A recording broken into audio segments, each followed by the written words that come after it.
Alright, we are going to set up our Windows machine for writing JavaScript. And if you're not on a Windows machine, you can skip to the one that is for you. Like there are various text editors we can use in writing tests for JavaScript. We have the Sublime Text, we have Visual Studio, we have Atom, we have WebStorm, we have Brackets. Now I'm going to download. If you already have one you're using, you can use it as well, but I'm going to download for Windows. I'll be using Visual Studio. So we come to code.visualstudio.com, and then you see this button here. You click on download for Windows, and we're going to wait for a while for that to get downloaded.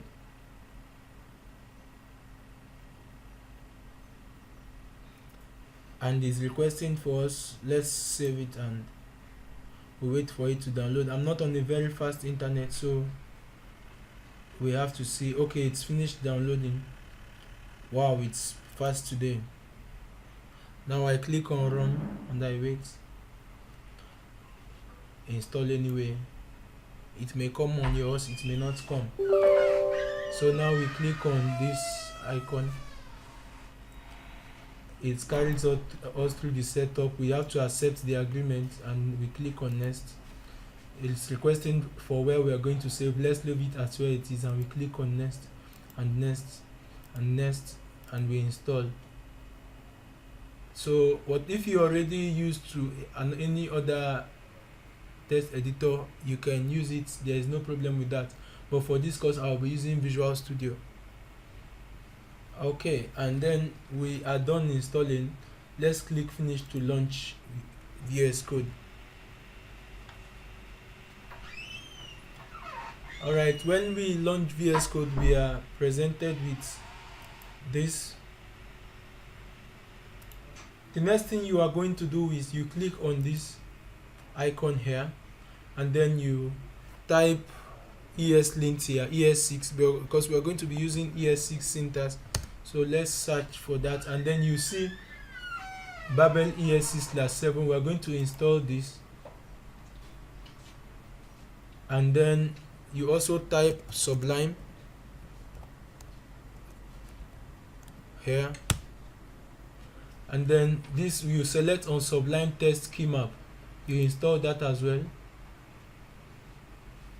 Well, now we've installed the two add-ons we need, we can now reload that, and then we are set for this. We are set.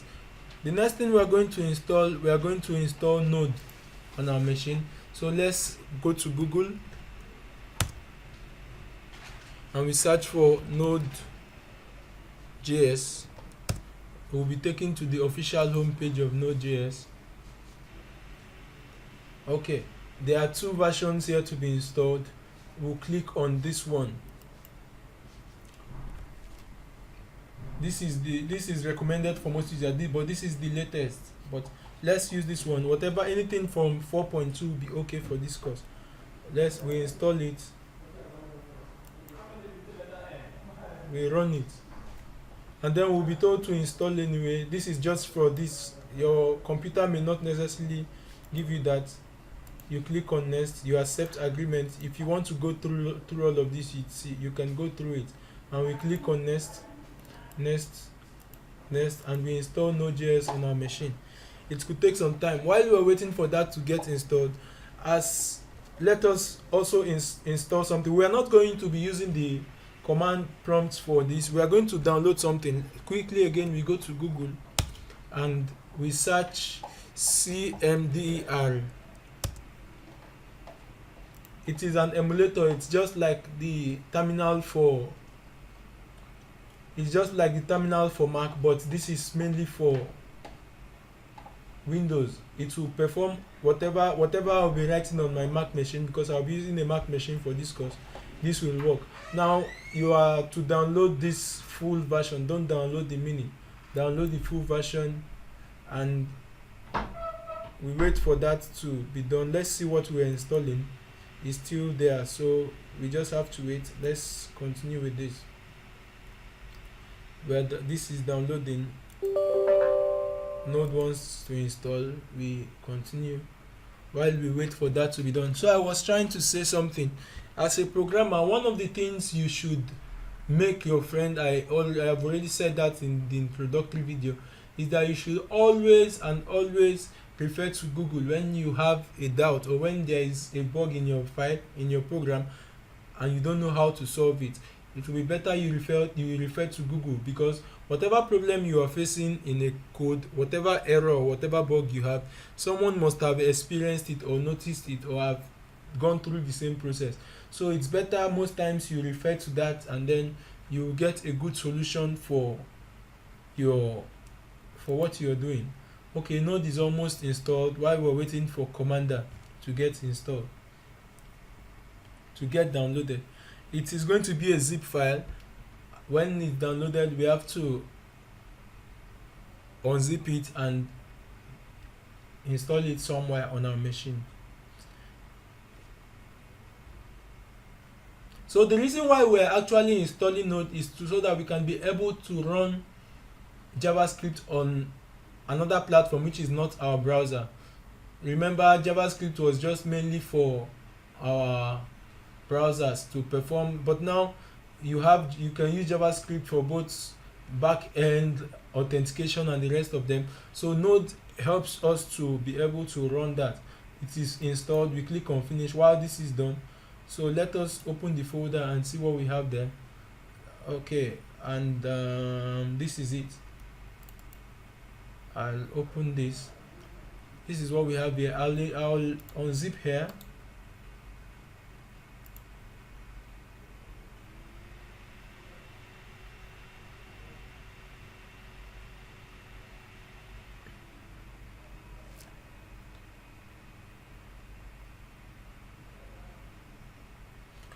It's taking quite some time as well.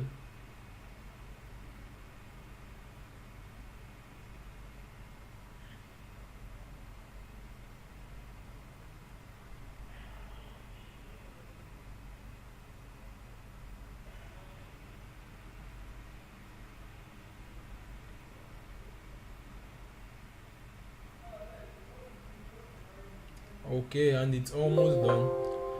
And it's done. We have to get it where it's installed, and I think I have to search for it. This is not mine, so you bear with me.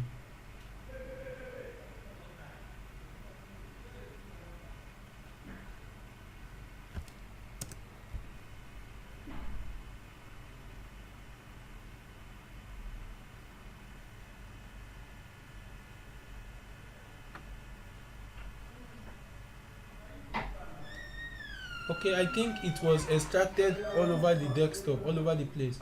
So I have to unzip again, so you'll understand that. One thing you should have learned now is that when you get that, you don't just extract it. You create a folder for it and extract it there. That would be better. But as it is opened all over the place, this is the icon. If I double click on this icon, it will open. It will request to install. But when you want to make yours, it would be better you create a folder for it, so it will be in one place. Now this is what we have, and we can write our code here. It could be different from this. Is where we are. Like, I can click on present working directory and it gives us where we are. Whatever command we use on Mac, but it's going to be a new video on that. We can list items, ls, and we get all the items. It's taking some time because there are lots of items in that folder, but I believe you understand it.